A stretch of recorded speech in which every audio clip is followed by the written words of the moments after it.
BBC Sounds. Music, radio, podcasts. Hello, I'm Tom Sutcliffe and this is Start the Week from BBC Radio 4. Hope you enjoy the programme. Hello.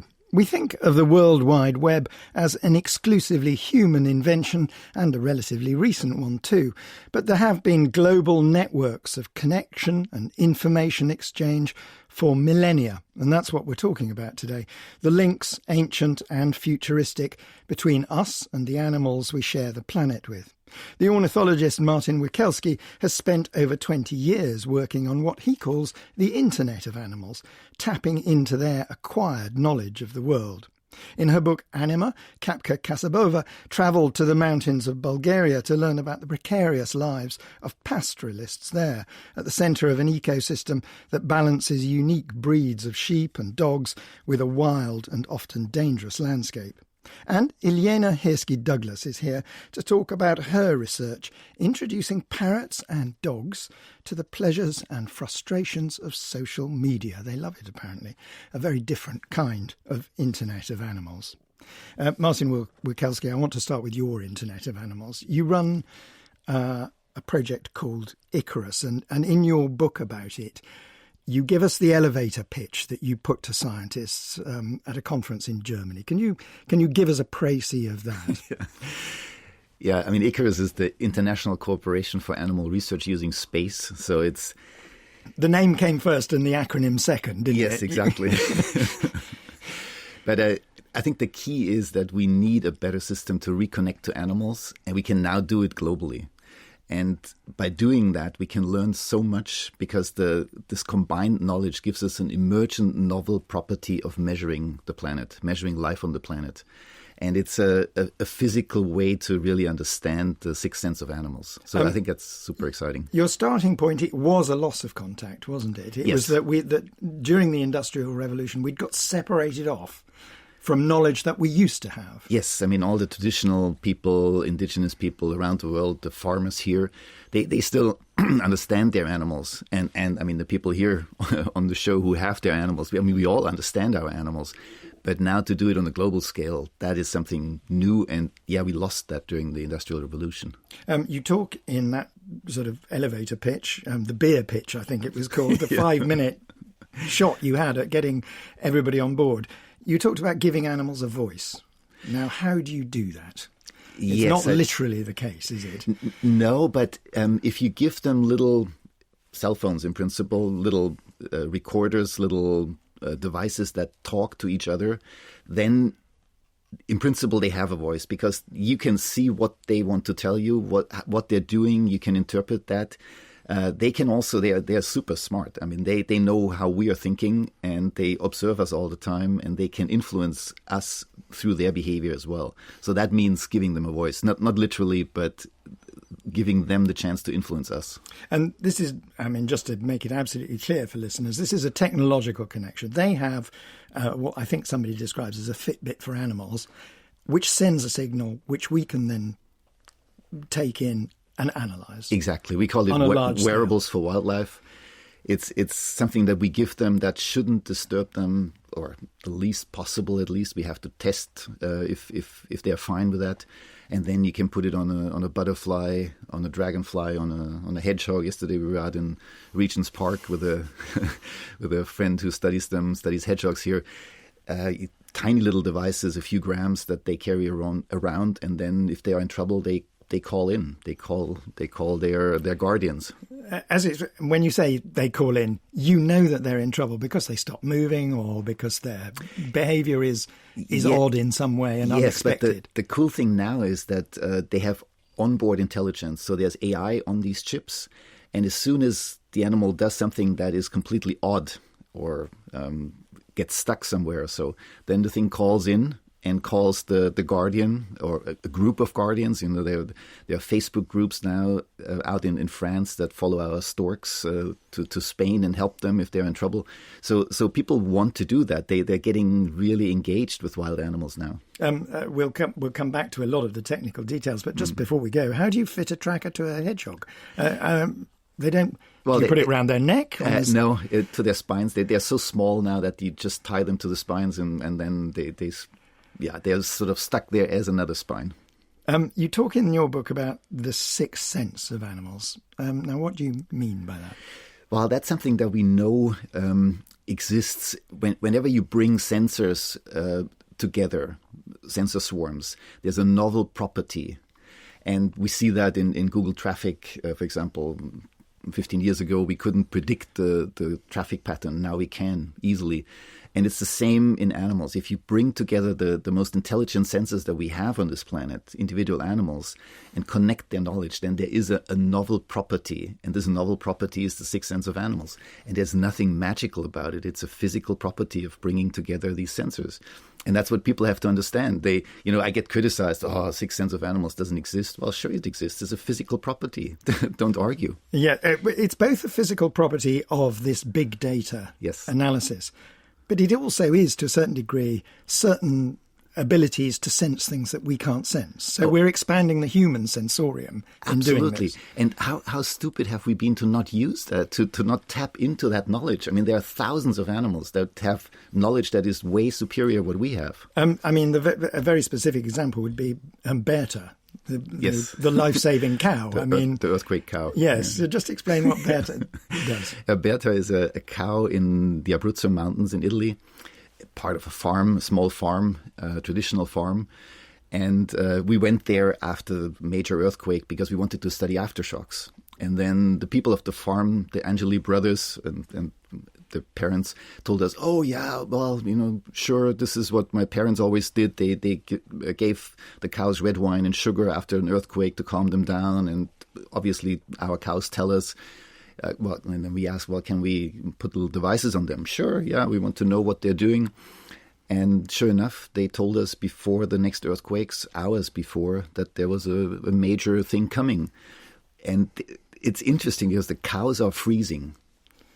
They feel something about a coming earthquake, they freeze, and then the dogs go crazy because the cows freeze, and the sheep go crazy because the dogs go crazy, and then the rabbits and the chicken and the turkeys, they all make mayhem for about 45 minutes on that farm. It's like a stock market crash.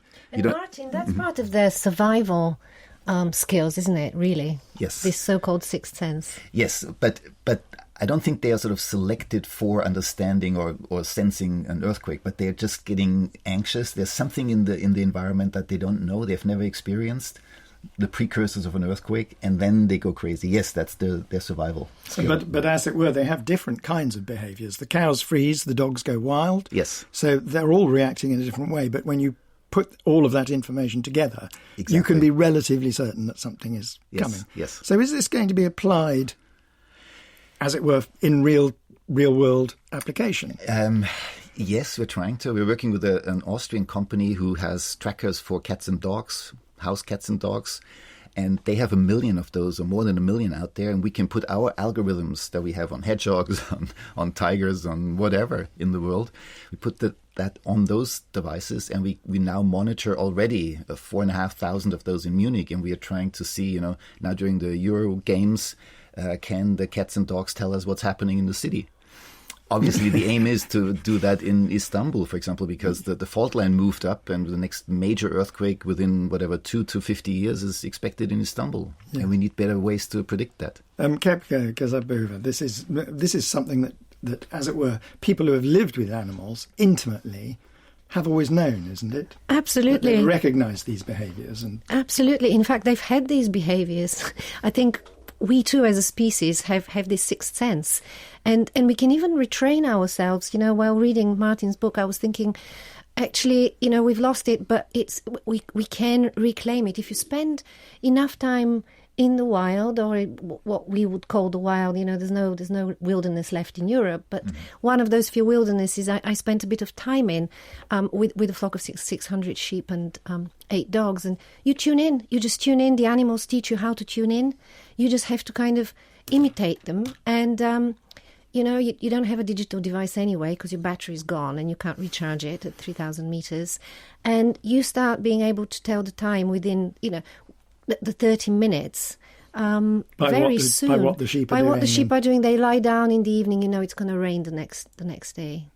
That's sort of very ancient law. Can we go back to this remote monitoring and tracking of animals? Because it's a relatively recent science. I mean, you start in about the 1950s, don't you, with two Americans, Bill Cochran and George Swanson. Why them? Were they the first people to do it? Well, they were the first to listen to Sputnik and measure the orbit of Sputnik. But then they realized, we can put a little radio, a Sputnik-type radio, on a rabbit or on a duck.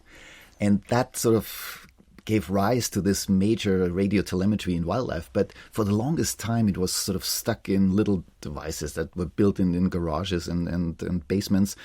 But now with the digital revolution, and that's really only about 10 years ago, those devices have become so good, and a lot of people dropped out of car industry or whatever, any kind of industry, to get into that kind of industry because they find it much more exciting.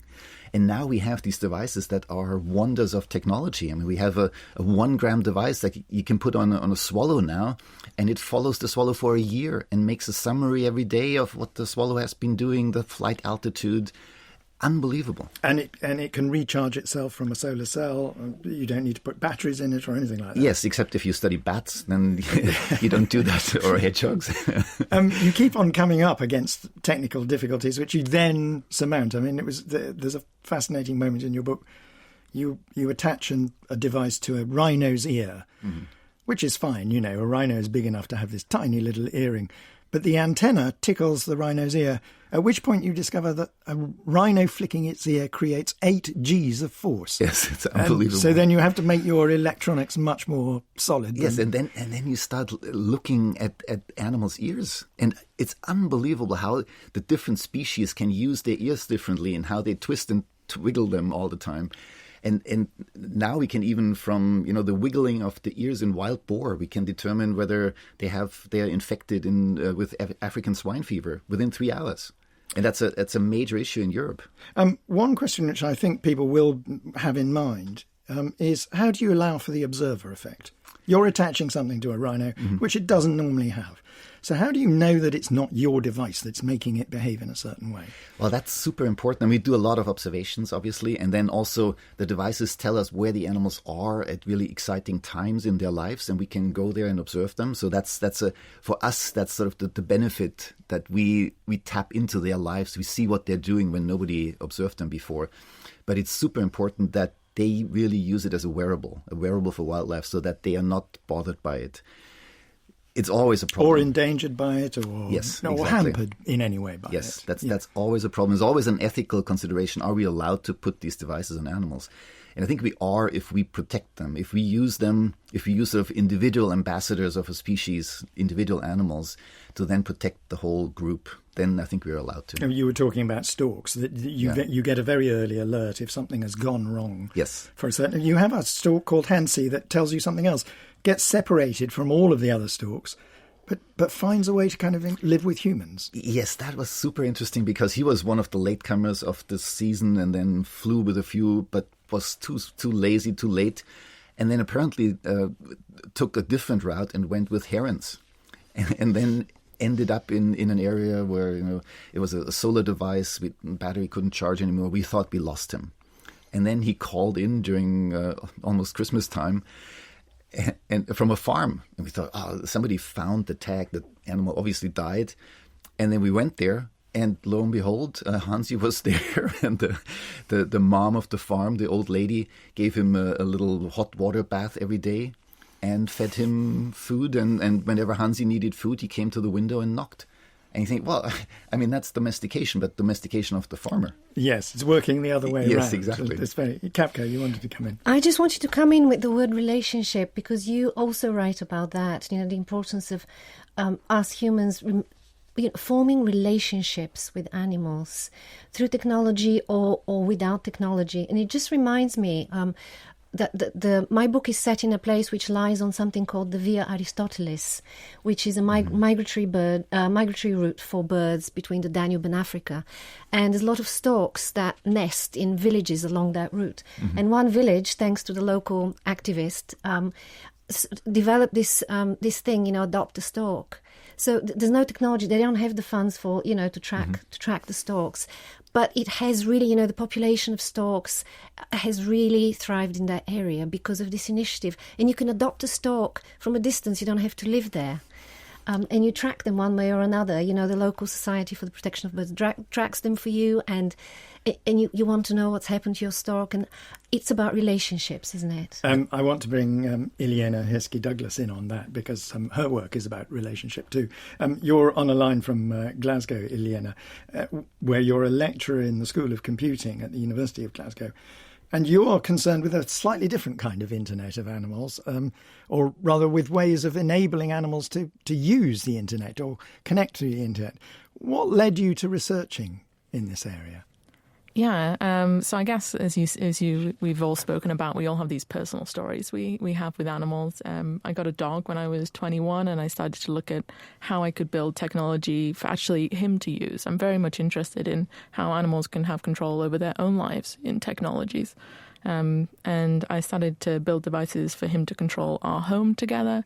And then I moved abroad, and I started to think about how can I connect my dog with, his friends and all of his family and things back home. And I started to think about how do we envision technologies that connect animals together when they're physically separated. We have animals in zoos, we have animals in homes, various different animals that this could benefit from.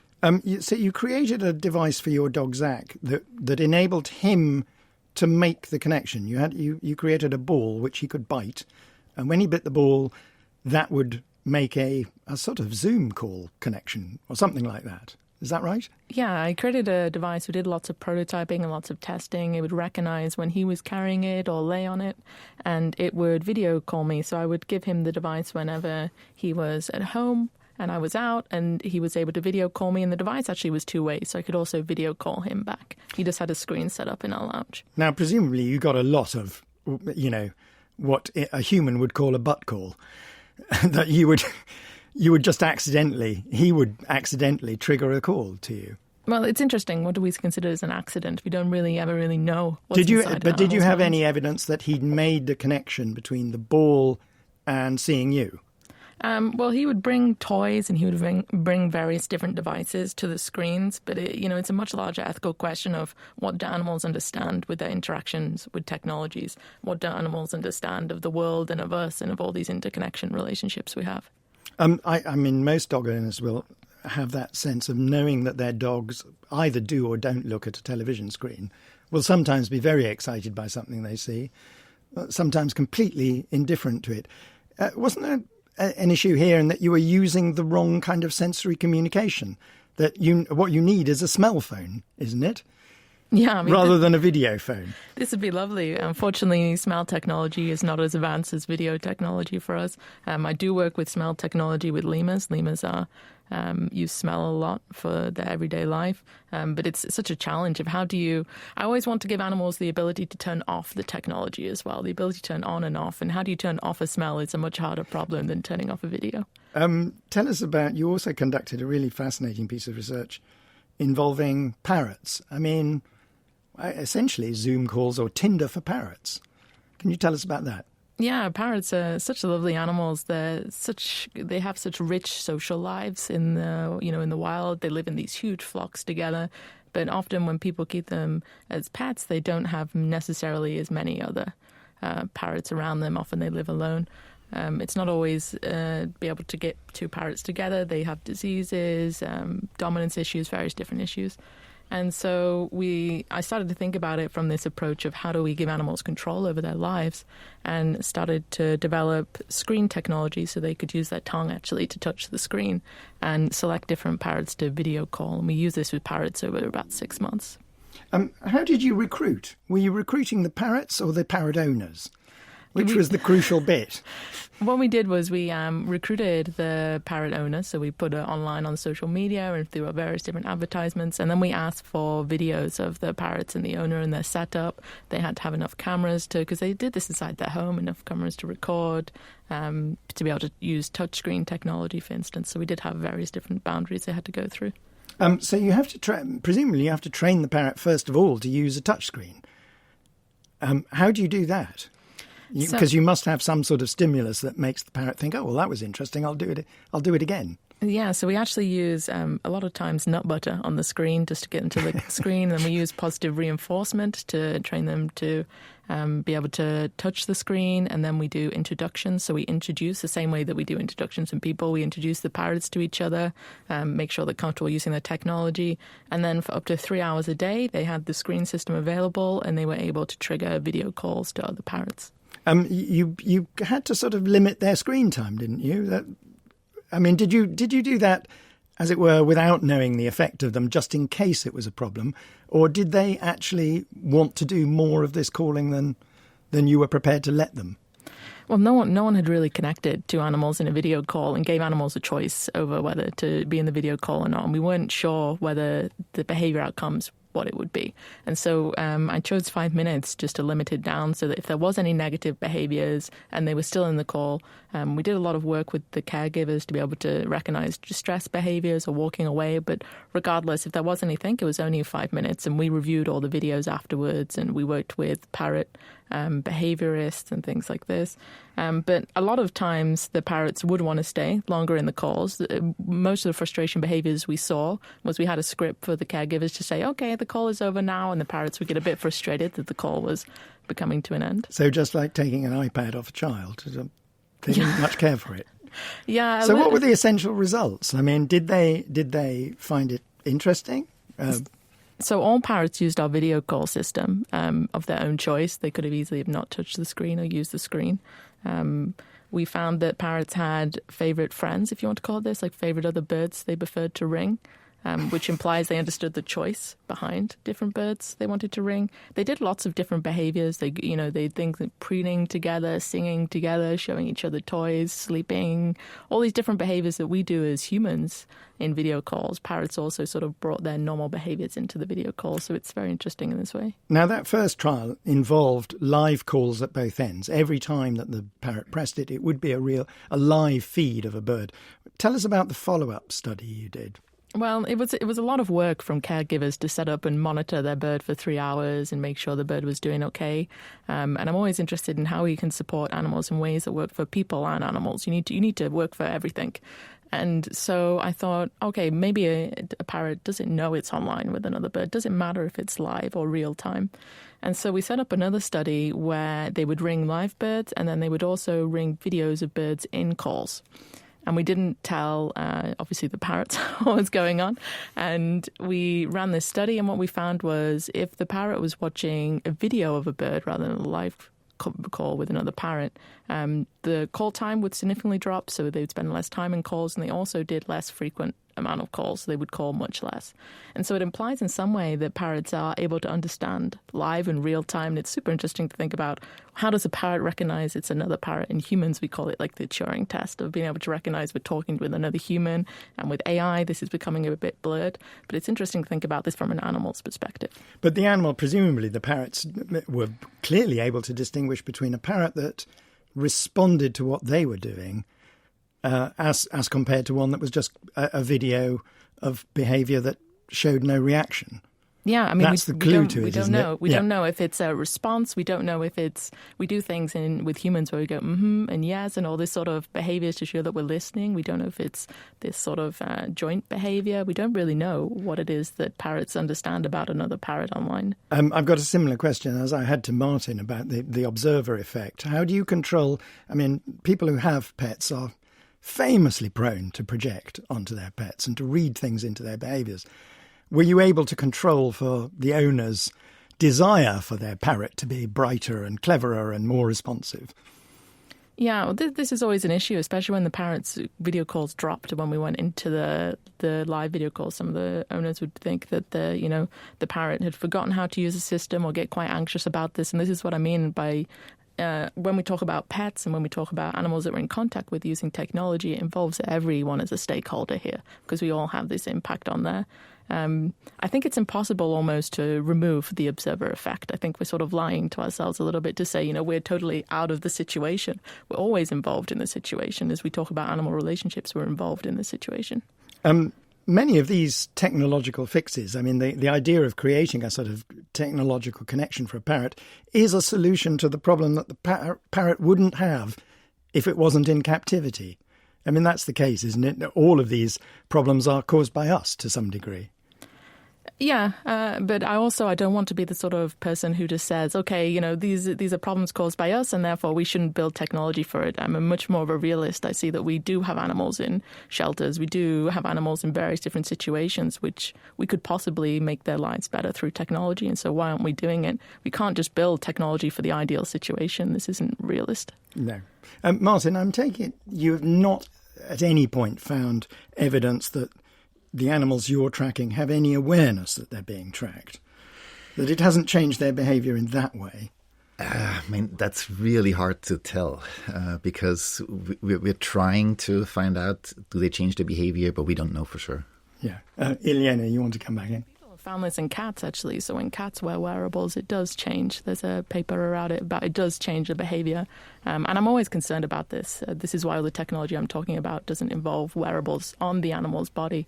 But I understand when you work with wild animals, it is something that comes How does the wearable change the cat's behaviour? The paper talks about it in terms of it changing just their everyday movements. But they do different things. It's difficult because my cat actually also changed its behaviour as long as I was watching. As long as she saw that I was watching or expecting that I was watching, she was limping and, doing the usual thing that a kid would do.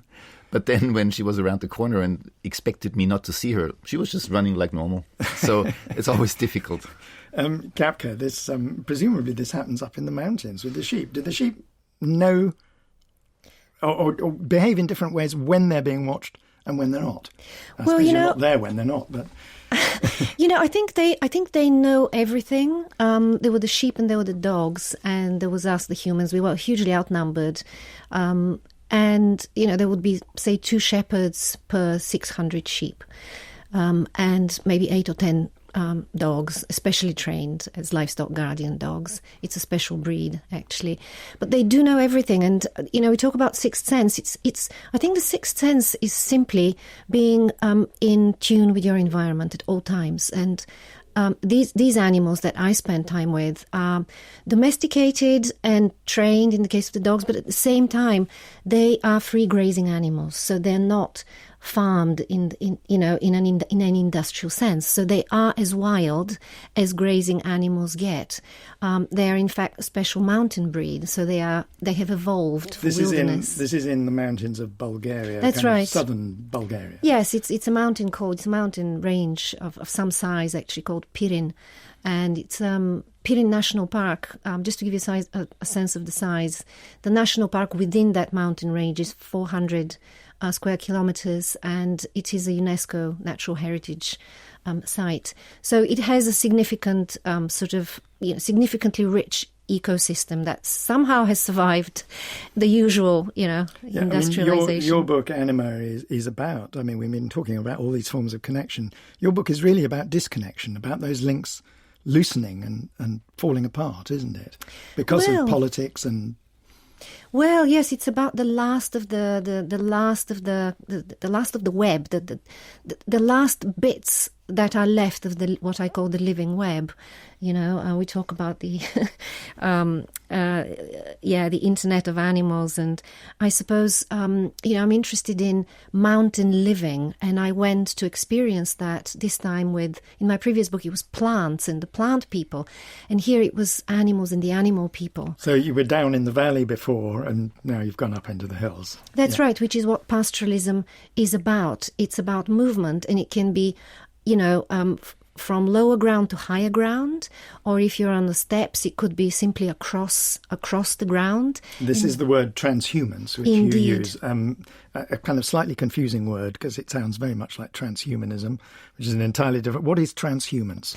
Transhumans is literally moving across the land, and in pastoralism it implies all species involved are moving together. So it's humans, grazing animals, and dogs, guardian dogs. We were talking about animal behavior, and what I learned. It changed my life. This experience changed my life. Just one season, it changed my perception of what matters, and it showed me what a monoculture we have created, us humans, by imposing ourselves as the single dominant species. But just to go back to the dog, which is really at the center of my story, the guardian dog is the key to pastoralism. You can't be a pastoralist. You can't do any form of pastoralism without a guardian dog in a healthy ecosystem.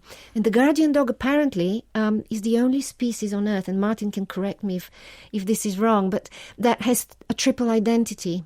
The guardian dog identifies with other dogs, with the sheep, and with humans.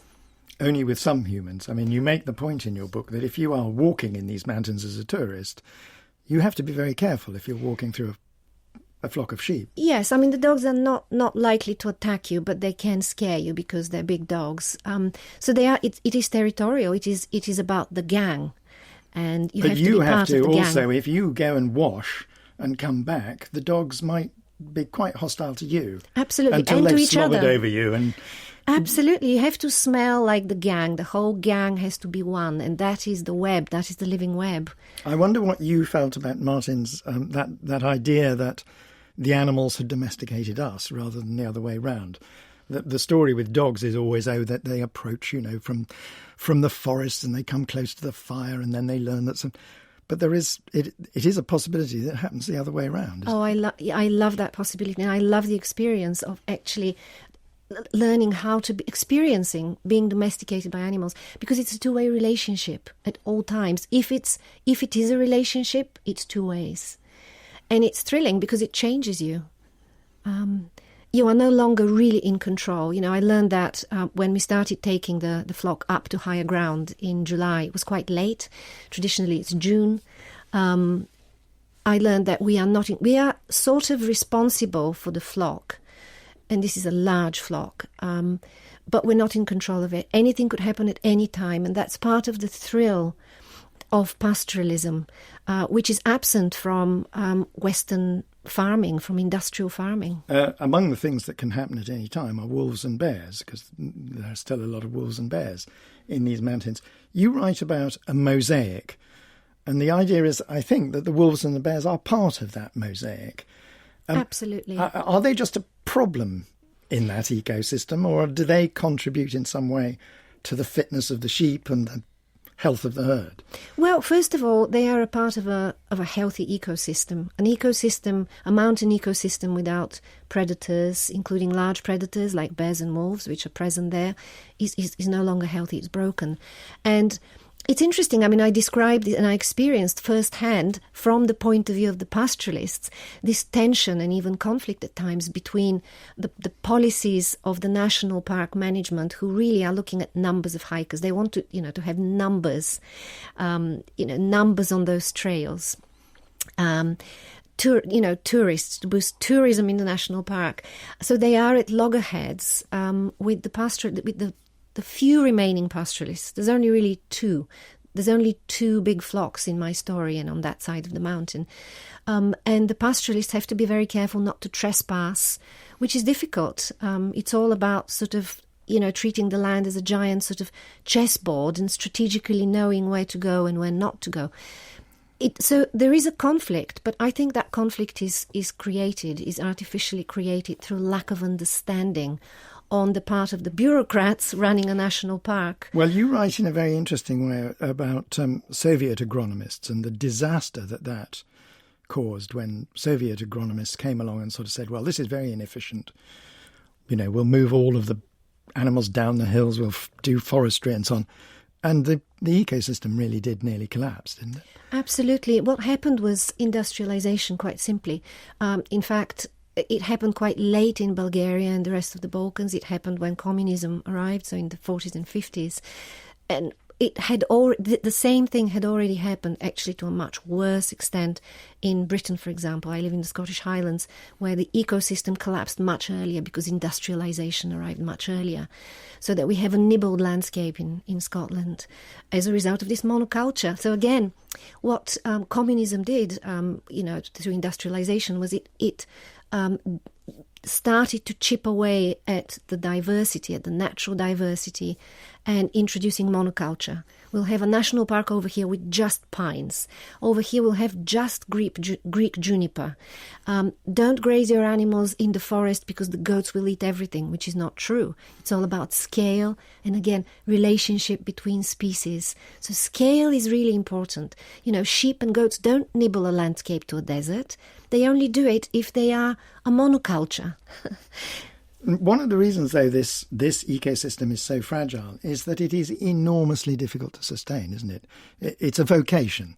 You know, nobody's becoming a shepherd because they want to make large amounts of money or because they want to get rich. Yes, you have to love it. You do it for the love. You know, I think even farming, you know, even if you're a stationary farmer in Britain, and I'm surrounded by farms where I live in Scotland, you have to do it for the love. You don't, not for the money. You don't have holidays. It's, you know, you revolve around the animals more than they around you. And with pastoralism and free grazing, this is even more so. It doesn't have to be as difficult as it is at the moment in those parts of Europe where it still survives, and you know, that's mostly Southeast Europe, really. Doesn't have to be so difficult if there is more support for pastoralists. And at the moment, you know, they're kind of the invisible people. They are the last of the animal people. They are keeping those ecosystems alive, and yet, you know, there's very little respect for them and very little support. Humans, by and large, have been very bad for animals. The Anthropocene has not been good for animals. We've seen mass extinction, exploitation of all kinds. Do you think that is changing now, Martin? I think it's changing. And we realize that this is wrong, and then you can do something about it. So I think pastoralists, they have a great future because people want that system again. We understand now, I mean, one of the ecological principles, the best known principle is diversity begets productivity. I mean, it's a law. It's a biological law, and we can just count on that. And that also counts on diversity in cultures. It makes us more productive and more lively. Well, yes, Kapka, you have a line at one point. You live if the animals live. You die if they die. I mean, that's the truth for a pastoralist living in isolation. But it also, you imply, has a larger truth. I really think so. It's about relationship, and I'm so glad to hear Martin say that pastoralism has a future, because I think so too. I would like people to know about. I would like young people actually to know that they can do that. They can do that for a living. You know, they can live with animals for a living. They have to be prepared to take on real hardship, though, don't they? Because your description of the... Can you spend a month without your mobile phone? I mean, how hard does it get? That's quite a big hurdle for a lot of people already. I was curious because in your book... Well, and for the parrots. Yes, and for the parrots. In your book, there's a woman, Marina, who is interested in wolves, and she is using tracking devices on the wolves, isn't she? She's one of Europe's top experts in wolves, in fact, and she tracks twice a year the wolf population of 2 mountain ranges in Bulgaria, and she tracks them to protect them exactly the same as what Martin we does. actually do it the other way around now. We try a system where we put devices on animals, on the pastoral animals, so that when they know that the wolf is coming, the collar is talking like the pastoralist, because humans are the top predators in every system. And if a wolf comes and tries to, hunt a sheep, and the sheep talks to the wolf or shouts at it, then that may actually scare them off. Oh, what? You literally use a human voice as a speaker. But then that, of course, is an interruption into this ecosystem, which you might think is unacceptable, that you're starving the wolf.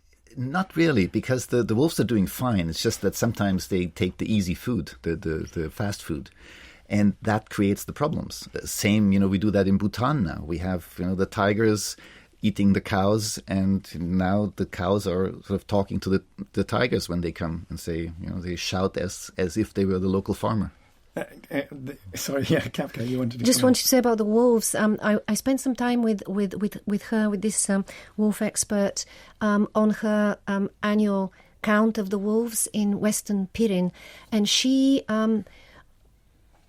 howls wolf-like this is the technology she uses. She obviously has, a massive bag of recording equipment, but she has key points in the mountain where she stops and howls, calling the wolves. It's called calling the wolves.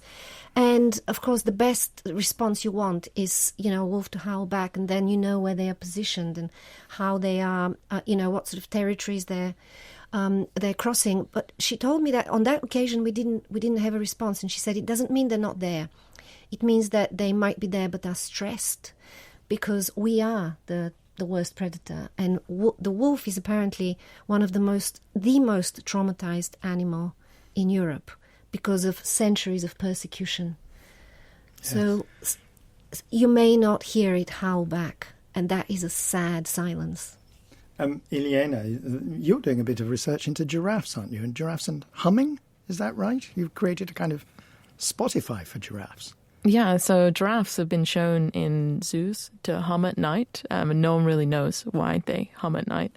And so giraffes also don't sleep a lot. They sort of sleep in these 50-minute increments in the nighttime, and in zoos are often kept on the inside. So we sort of started to look at how do we create technology that gives them something to do in the nighttime, and align with all my stuff around how we can connect animals who are physically separated together. We started to develop technology that allowed giraffes to listen to other giraffes humming.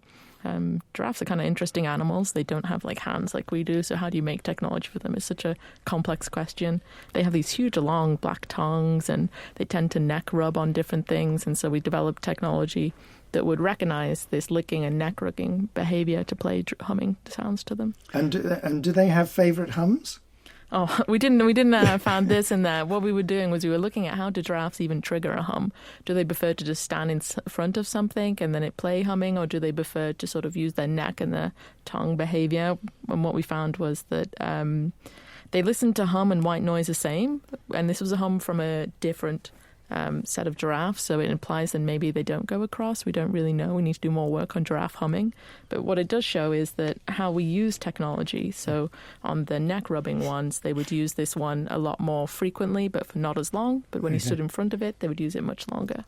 Amazing. Okay, I'm afraid we're out of time. I'm afraid. Thank you to all of my guests: Dr. Ileana Hiskey-Douglas from the School of Computing Science at the University of Glasgow, Martin Wikelski's The Internet of Animals is out now, and Kapka Kasabova's Anima, a Wild Pastoral is published at the end of July. Next week, Kirsty Walk is in Glasgow. But for now, thank you and goodbye. Thanks for listening to this edition of Start the Week on BBC Radio 4, produced by Katie Hickman. And if you're after more conversations on art, science, history and politics, you can find many, many more on the BBC Sounds website.